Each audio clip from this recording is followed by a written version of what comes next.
ప్రార్థన చేసి మీ కొరకు ఒక చిన్న వాక్యాన్ని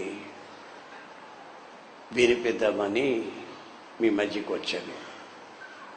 ఆ వాక్యం ఏమిటంటే ఎఫెసీ పత్రిక 3వ అధ్యాయం 20వ వాక్యం చదువుతాను, మీరు ఆలకించండి.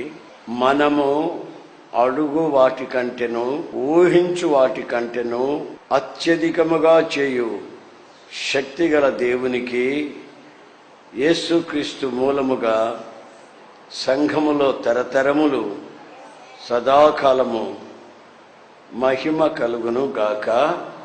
ఆమేన్.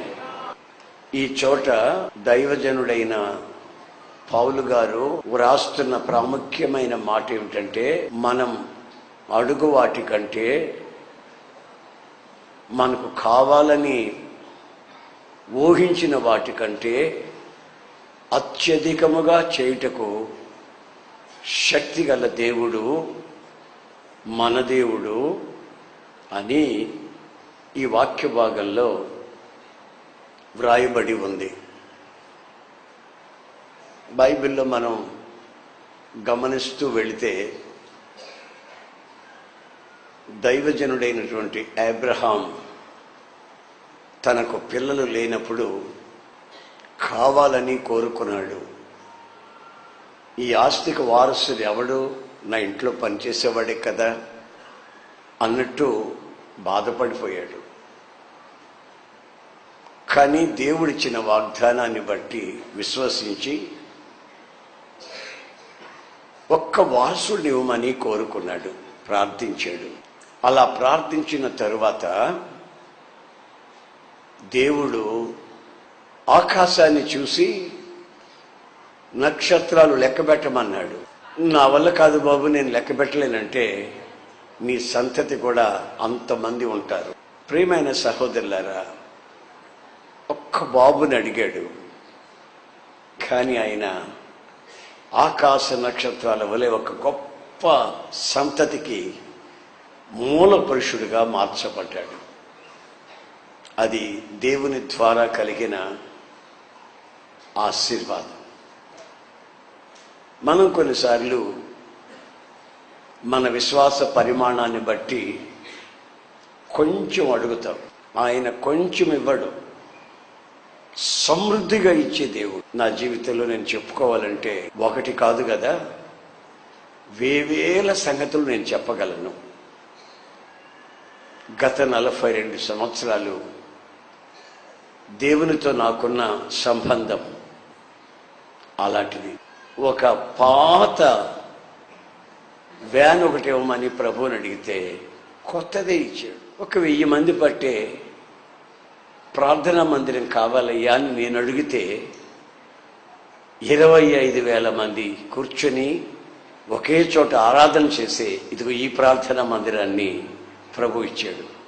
ఈ సంస్థలో నేను అడిగినవి చాలా తక్కువ, నేను ప్రభు దగ్గర పొందినవి చాలా ఎక్కువ. ఒళ్ళంతా గజ్జి పట్టి భార్య దూషిస్తూ ఉంటే ఒంటి మీద గోనె పట్ట కట్టుకొని ఎడారుల్లోకి వెళ్ళి బూడిద ముఖాన రాచుకొని ఏడుస్తూ, మందలు పోయాయి, ఇల్లు కూలిపోయింది, కుటుంబం అంతా చిన్నాభిన్నమైపోయింది, నా అనేవాళ్ళు ఎవరు నాకు లేరయ్యా, నా కళ్ళు కుళ్ళిపోయాయి,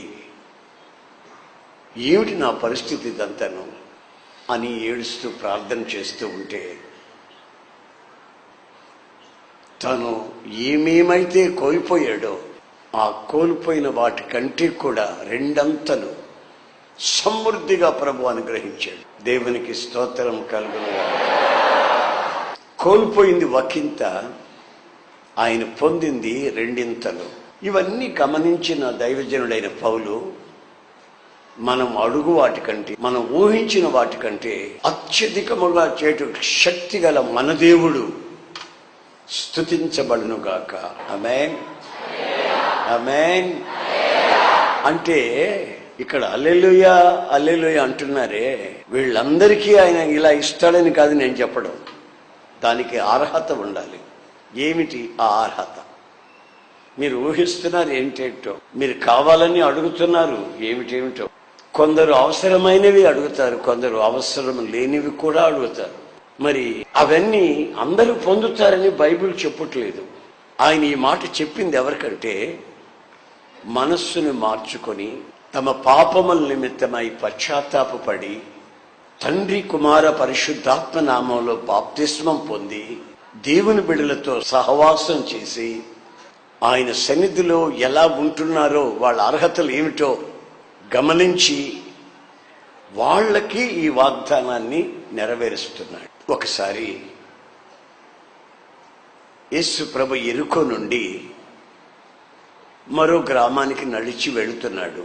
అలా వెళుతున్నప్పుడు దారి ప్రక్కన కూర్చున్న ఇద్దరు గుడ్డోళ్ళు అరుస్తున్నారు, దావీదు కుమారుడా మమ్మల్ని కరుణించు. నిలిచి వానిని చూసి దగ్గరికి రమ్మన్నాడు. అంతలో ఏమైందో తెలుసా? అక్కడ ఉన్నటువంటి భక్తులంతా రై నోర్మీరా నోర్మీమని చెప్తుండే, నోర్మీరా కూర్చోడా మతిలేనోడా కూర్చో, పెద్ద పెద్దగా అరుస్తావేంట్రా. అప్పుడు ఆ ఇద్దరు గుడ్డోళ్ళు ఏం చేశారో తెలుసా? బైబిల్లో రాసిందండి, మత్తయి సువార్త 20:31 వాక్యంలో వాళ్ళు మరింత కేకలు వేశారు అని ఉంది.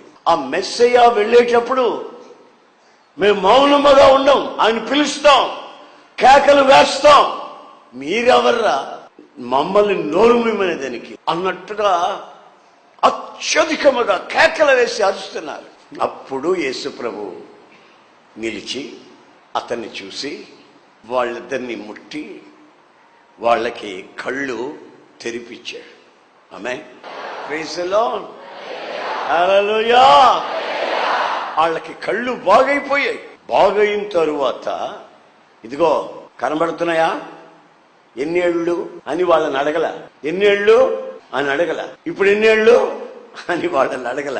కారణం ఏంటంటే వాళ్ళు కాస్త చూపు వస్తే అడుక్కు తినేదానికైనా పనికొస్తా అన్నట్టుగా వాళ్ళు అరిస్తే వాళ్ళకి పరిపూర్ణమైన చూపు దయచేశాడు. దేవునికి స్తోత్రం, హల్లెలూయా.